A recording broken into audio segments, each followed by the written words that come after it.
焦點新聞啊，嗱，4月1號嘅時間啦，今日要同大家去跟進呢一單新聞啊，我覺得咧呢個大家一定要注意嘅，就係講緊咧俄羅斯啊疑似出現新嘅病毒啊，感染之後咧係會發燒啦，咁啊甚至乎咳血嘅，咳嗽帶血啊，咁啊無論係嗰啲咩新冠啊、流感啊，做嗰啲快篩咧都係呈現陰性嘅，哇！你話幾得人驚咧？咁即係呢個係一個未知嘅病毒啊，似乎就。俄羅斯嘅官媒今日俄羅斯咁就喺呢一個30號嘅時間咧，咁佢哋咧就出咗呢一篇嘅報道啦，就係俄羅斯疑似出現一種未知嘅病毒，患者感染症狀咧就包括咧咳嗽帶血啦、發燒咧高達39度，咁啊而新冠病毒同流感嘅檢查咧都係呈現陰性嘅。好啦，咁佢就講啦，感染者咧最初咧係會輕微不適。幾日之後咧，病情咧就會迅速惡化，體溫咧就升到39度，甚至咧係起唔到身喎。有患者咧表示啊，經過好多日嘅治療咧，仍然係有咳嗽嘅症狀啊。咁而且咧，新冠病毒同流感嘅檢查都係陰性。咁啊，此外咧，據白俄羅斯嘅媒體呢個 Nestra 29日報導，呢啲嘅患者症狀相同，除咗發燒去到39度之外咧，仲會嚴重到咧咳到咧出眼淚，甚至出血。哇！咳到眼淚，咳到出眼淚就明啊，咳到眼淚出血就即係奇怪喎。據患者講，抗生素哇對呢個病咧係無效嘅。咁啊，大家見到啦啊，咁小弟都即係都叫做 fact check 過嘅嚇。咁啊，即係睇到唔同嘅網站媒體都有報導呢單嘢。咁啊好啦。報道據呢個俄新社報道啦，目前醫生咧係無法確定疾病嘅原因同埋病毒嘅類型，醫學專家仍然喺度研究緊呢個新感染病毒嘅病例，試圖揾出未知病毒嘅來源同治療方法。俄羅斯聯邦教育科學院副主席呢一個名奧尼申科表示啊，咁關於新病毒喺俄羅斯傳播呢個傳聞咧係尚未證實嘅。咁目前專門研究流感嘅聖彼得堡巴斯德研究所咧，都仲未有一啲關於新病毒嘅正式報告。咁佢推測咧，所謂嘅新病毒症狀咧，可能係個體差異或者其他疾病引發嘅併發症。新病毒可能不存在。我哋依家不要製造恐慌，至少都要睇到相關嘅研究結果。咁嗰件事咧就咁樣啦嚇，咁但係咧我成日都係咁講啦嚇，信唔信咧就你自己啦咁樣。因為有時病毒呢啲咧，我相信大家都睇過好多一啲嘅即係一啲嘅陰謀論嘅講法啦，又或者可能有一啲即係經過一啲嘅探案式嘅做法啦。其實好多時候都兩面睇嘅，即係坦白講句，當有一啲病毒可能吹到全世界都係好痕嘅時候，即係吹到好勁係嘛？又點，咁佢背後有咩目的咧？梗係有啦，梗係疫苗啦，係咪？同埋食藥啦，係嘛？哇！嗰條數幾和味啊，係咪？咁好啦，咁但係佢同你講冇事咩？你又驚係嘛？你又驚點解啊？因為你唔知佢係咪呃你啊嘛，係咪？咁所以究竟係邊樣咧？究竟佢採取咩態度咧？其實都驚嗰樣嘢係，咁呢個係一個有趣得意嘅事情。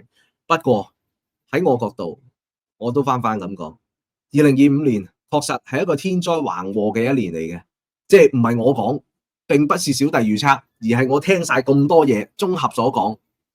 所以好多嘅玄學家師傅都有講噶啦，天災呢啲高危地方去少啲，然之後。病毒都係一個問題嚟嘅，咁一啲人流複雜嘅地方，或者搭一啲密集式嘅交通工具，咁例如飛機呢啲已經係啦，係嘛？咁戴翻個口罩啦，嗰樣嘢就係咁樣，咁啊盡量保護自己咯，嗰件事。咁啊，所以咧呢個嘅俄羅斯嘅新病毒到底會有啲咩咧？咁樣，咁我哋又係遲啲又再密切留意嚇。OK，咁啊，今次呢條新聞片咧講到呢度，多謝。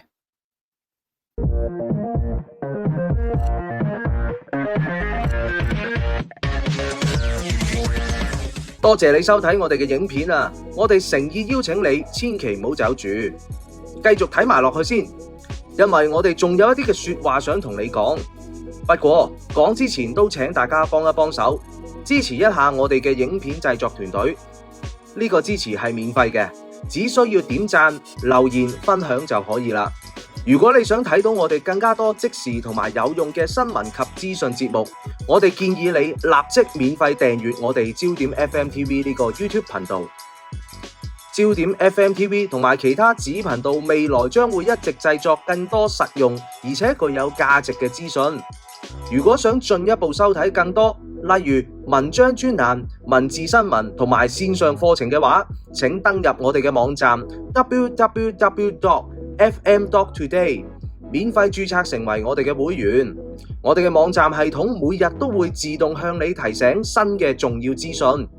你可以睇到我哋嘅網站首頁右上角嘅位置就可以見到登入或者註冊，撳入去你就可以用你嘅電郵地址啦，或者 Google account 或者 Facebook account 去註冊或者登入成為我哋嘅會員。過程只需10秒鐘嘅啫，快捷而且方便。由於我哋將會推出積分系統啊，所以越早登記，未來嘅積分就會越儲越多噶啦。希望大家多多支持。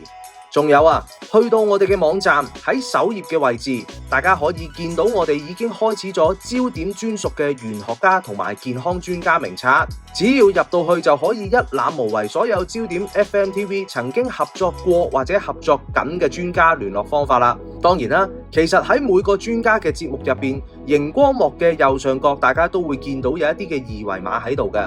其實大家只要掃一掃，一樣可以入到去每一位專家嘅網站專頁，亦都可以直接睇到佢嘅聯絡方法添。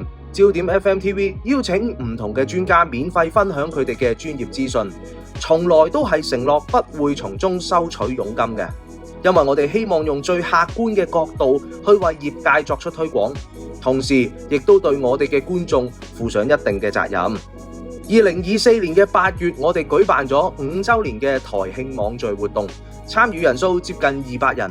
今年我哋再接再厲，嚟緊嘅8月同埋10月，焦點 FM TV 將會舉辦6週年台慶活動，活動將會分香港場同埋澳門場。今次嘅活動係首次實現港澳同辦嘅歷史性一步。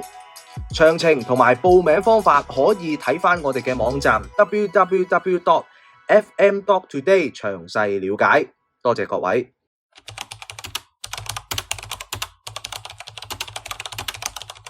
影片到呢度咧，真正完結啦！麻煩大家幫手支持一下我哋嘅影片製作團隊，呢個支持係免費嘅，只需要點讚、留言、分享就可以啦。